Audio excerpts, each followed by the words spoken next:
नमस्कार. श्रीराम जय राम जय जय राम. श्री महालक्ष्मी माता जय नमः. श्री गुरुभ्यो नमः. राम करता हे जाळून चित्ती, जगात संत ऐसे वर्तती. ऐकूया परमपूज्य श्री गोंदवलेकर महाराज यांचे विचार. जेथे मीपणाचे ठाणे तेथे दुःखाचे साम्राज्य असणे हा आहे नियम. म्हणून सांगतो राखावा नेम, सर्वस्वी व्हावे भगवंताचे. मी माझे सोडून साचे, बाह्य मीपणाने जरी सोडले, पण अभिमानाने वृत्ती बळावली, तेथे घाटाला सुरुवात झाली. बुद्धी करावी स्थिर, नामी असावे प्रेम अनावर. राम करता हे जाळून चित्ती, जगात संत ऐसे वर्तती.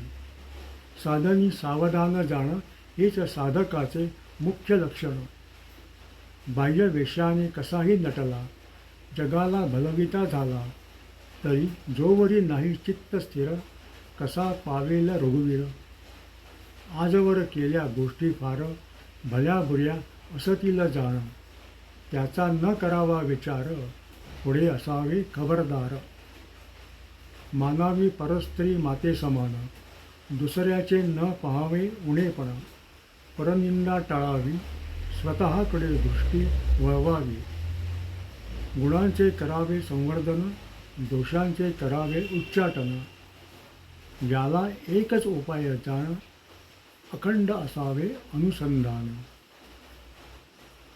सद्गुरू श्री ब्रह्मचैतन्य महाराज गोंदवलेकर. नमस्कार. सद्गुरू चरणी सेवा अर्पण.